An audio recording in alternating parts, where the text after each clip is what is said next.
அம்மாக்களே, தோள்பட்ட வலியா இருக்கா? படுக்கிறப்போ, கையை தூக்குறப்போ, முதுகுக்கு பின்னாடி கொண்டு போறப்போ வலியா, ஸ்டிஃபா, பெயின்ஃபுல்லா இருக்கா?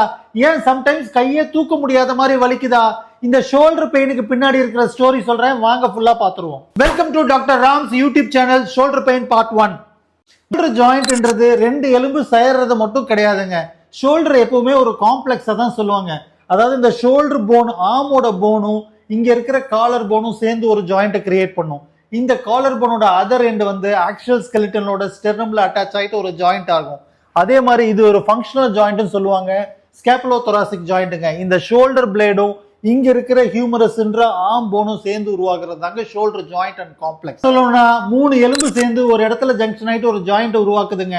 அதுலயும் இந்த ஷோல்டர் ஜாயிண்ட் 360 டிகிரில ஃப்ரீயா மூவ் பண்ற மாதிரி பால் அண்ட் சாக்கெட் ஜாயிண்டால் ஆனது. ஆனா இதுல இருக்க முக்கியமான விஷயம், இந்த 2 எலும்புல ஒரு எலும்போடைய கேவிட்டி சின்னதாகவும் அதோடைய ஹெட் வந்து பெருசா இருக்கிறதுனால லிகமெண்டாலையும் மசிலாலையும் தான் இதை ஸ்டெபிலிட்டி ப்ரொவைட் பண்ற மாதிரியான ஜாயிண்ட். அதனால தாங்க ரொம்ப காமனா ஷோல்டர் பெயினும் ஸ்போர்ட்ஸ்ல இன்ஜுரியும் வர்றதுக்கு காரணமா இருக்கு. ஜாயிண்ட் நார்மலா வேலை செய்தான்னு தெரியறதுக்கு இந்த சிம்பிளான மூவ்மெண்ட்டை ஃபர்ஸ்ட் பண்ணி பார்க்கலாம். நம்பர் 1 ஃபிளெக்ஷன் சொல்லுவோம். கையை முன்னாடி முட்டி மடக்காம காது வரைக்கும் ஈஸியா தூக்கிட்டு போறதுங்க. இது கம்மியா இருந்தா ஹைப்போ மொபைல்னும், தாண்டி போயிடுச்சுன்னா ஹைப்பர் மொபிலிட்டின்னு சொல்லுவாங்க. அதே மாதிரி சைட்ல கையை 180 டிகிரிக்கு தூக்கி காது கிட்ட வரைக்கும் கொண்டு வந்தீங்க அப்படின்னா நார்மலா இருக்குன்னு அர்த்தம். அதுக்கப்புறம் இம்பார்ட்டன்டானது, கையை இது மாதிரி உடம்போட வச்சுட்டு நல்ல உள்ள ஈஸியா திருப்ப முடியுதான்னு பாருங்க.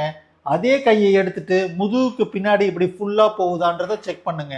அது மட்டும் இல்லாம கையை அதே பொசிஷன்ல இருந்து நல்லா சைட்ல வெளியே திருப்புங்க.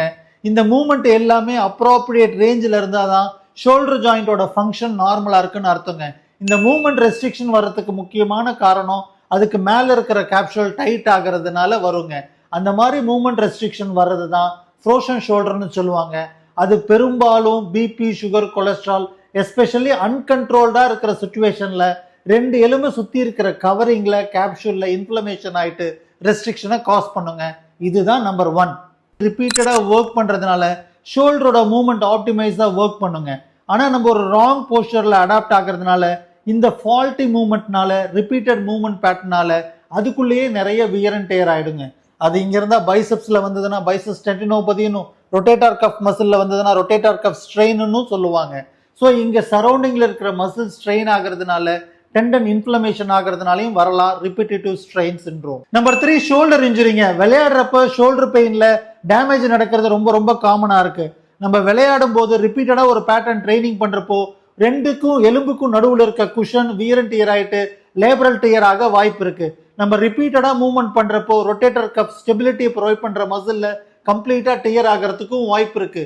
நம்ம ரிப்பீட்டடா விளையாடுறதுனால ரெக்கரண்ட் டிஸ்லோகேஷன், ஃபிராக்சர் நடக்கவும் வாய்ப்பு இருக்கு. 4 நம்ம ஷோல்டரை சுத்தி நிறைய மூவ்மெண்ட் பண்றதுனால அந்தந்த இடத்துல எலும்புக்கு அடியில ஒரு குஷன் இருக்கும், மசிலுக்கு இடையில ஒரு குஷன் இருக்குங்க. அதுக்கு பேர் தான் ஒரு சைனோவில் ஃப்ளூயிடு ஃபில்லான ஒரு சாக் மாதிரி இருக்குங்க. அந்த ஃப்ளூயிடு வந்து பார்த்தீங்கன்னா இன்ஃப்ளமேஷன் ஆகிறதுனால வர்றதுக்கு பேர் தான் ஷோல்டர் பர்சைட்டிஸ்ங்க. நம்பர் 5 ஆர்த்ரைட்டிஸுங்க. ஷோல்டர் ஜாயிண்ட்டை ரிப்பீட்டடா கண்டினியூஸா மூவ் பண்ணிட்டே இருக்கிறதுனால சிலருக்கு ஷோல்டர் ஜாயிண்ட்ல இருக்கிற மூட்டு தேய்மானம் நடக்கிறது ரொம்ப காமனா இருக்கு.